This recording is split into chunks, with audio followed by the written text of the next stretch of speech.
Hey everybody, it's Ben Capozzi with Broad Shoulders Farm in beautiful Halifax County, Virginia, Zone 7. Today is Sunday, January 30th, and I am actually answering a viewer question. Someone who subscribed to the channel had asked about, since I have both Norwegian Jaerhons and Dutch Brabanters and French Faverolles, how those breeds have done in terms of their hierarchy or their position in the pecking order. And then they also had a follow-up question about Bielefelders, Marans, and Buckeyes, all of which breeds I have. Basically, what do I notice about their position in the hierarchy, and also if I've seen them go broody. So I was actually just putting out some feed here. I'm in the Marans run right now. All my little Marans outbreak survivors are here. There's fewer of them every month, but we're almost 2 years out now, so hopefully the ones who are with me are with me.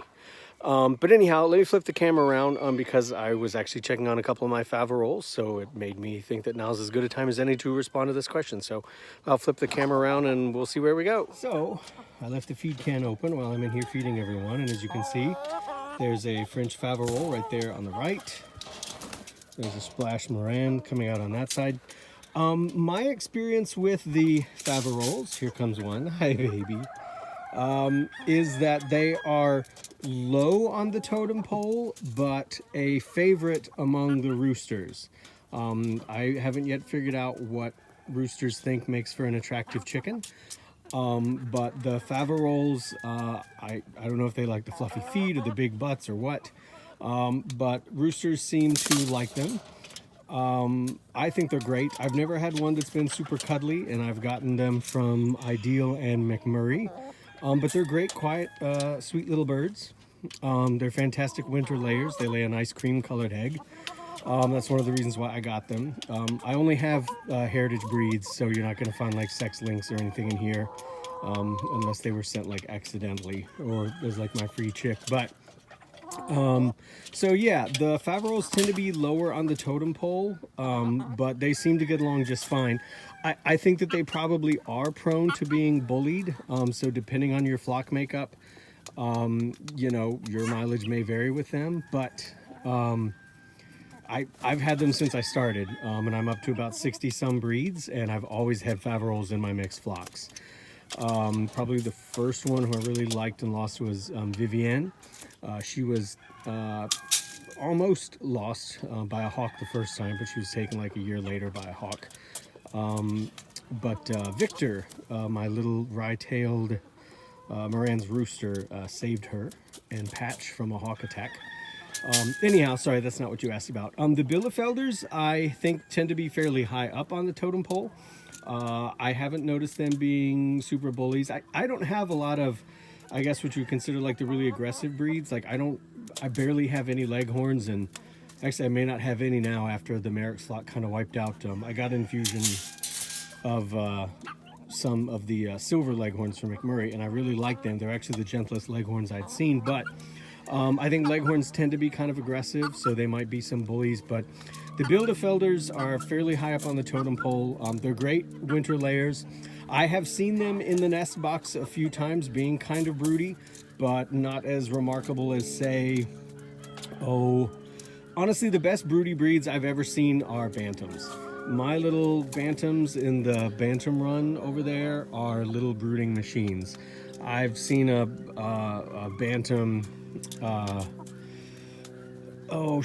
Belgian Danvers bantam. I had a couple of those. I'm down to just one now, but I've seen Jacqueline or Genevieve like hatch a group, raise them for 4 or 6 weeks, basically become disinterested in raising them after they're up to a certain size, and then they sit on another batch of eggs, and they're ready to brood again.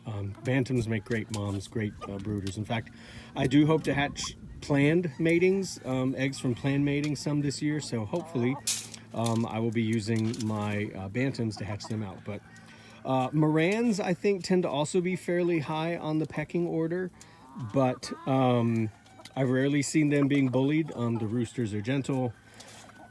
Let me see what else. I've only had 1 or 2 Marans that went broody.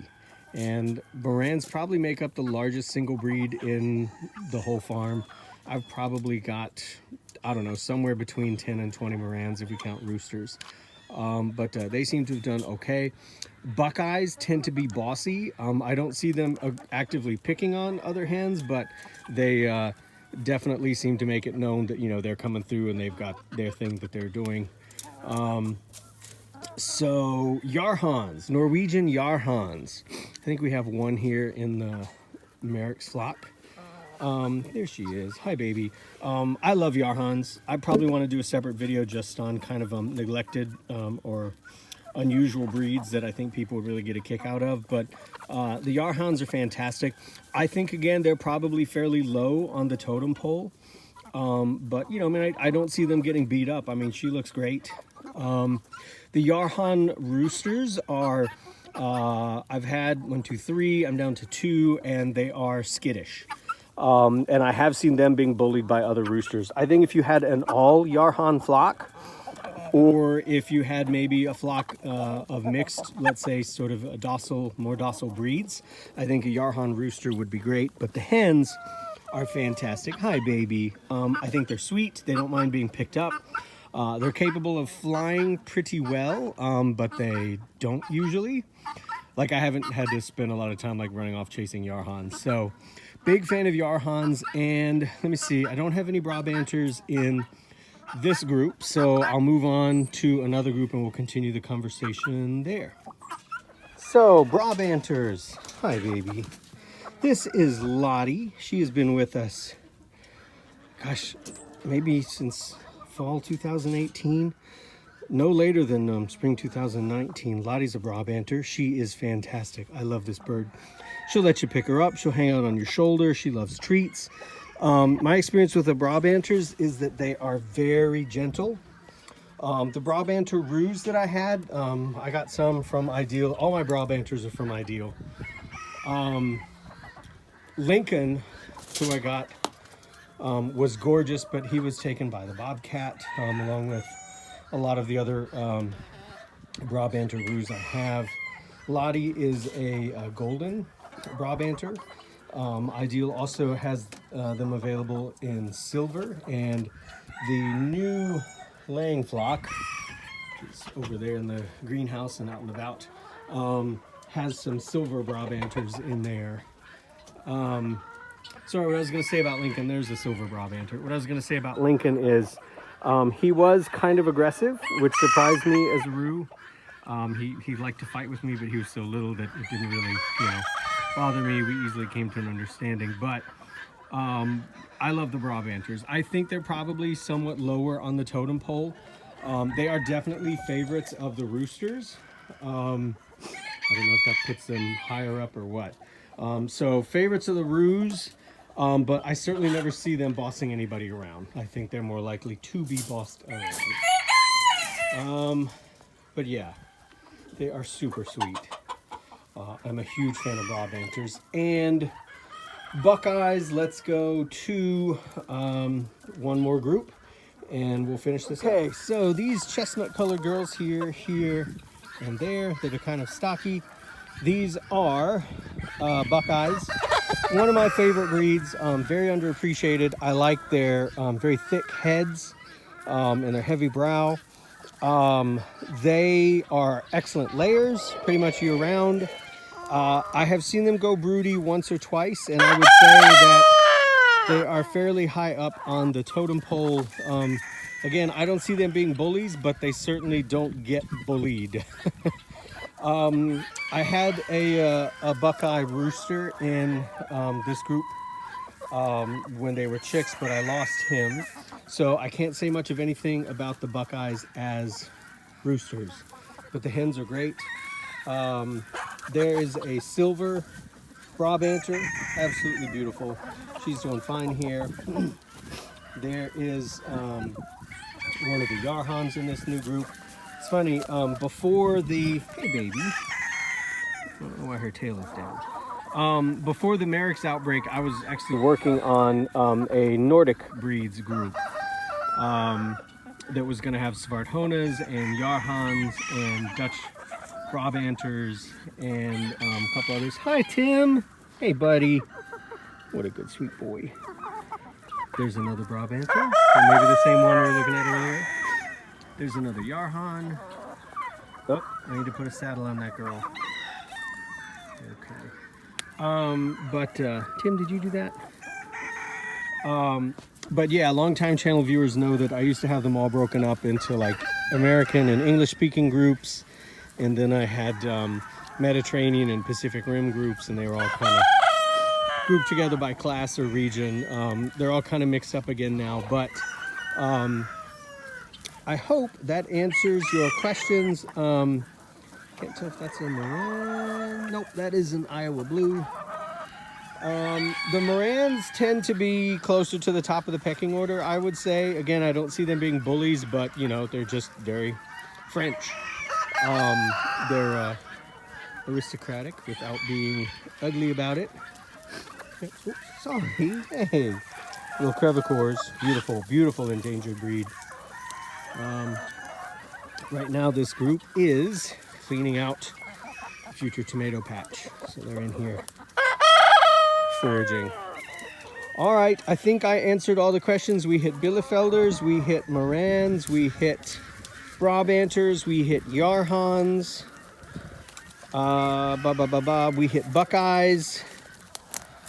Hey guys, give her a break. Okay.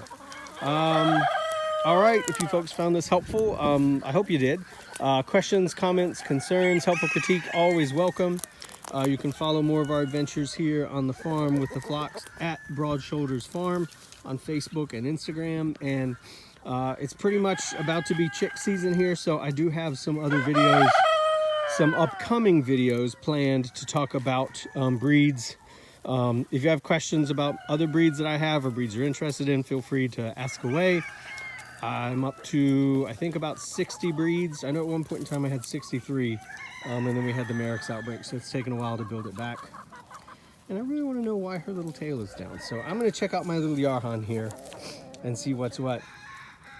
The very first time we had Jaerhons, I had one of the Justin Rhodes chickshaws here in this kind of spot. This area was different. We were still kind of developing and clearing all this for the garden. And I remember I was hanging out over there, and it came out of its little chickshaw here and hopped up on the roof and flew it flew like 40-50 feet, like over, and landed on my shoulder, and I was hanging out over there. And so Jaerhons definitely fly, but I don't see them, you know, just randomly taking off. They fly, but I would not describe them as being flighty. The flightiest birds I have ever had were Sicilian buttercups.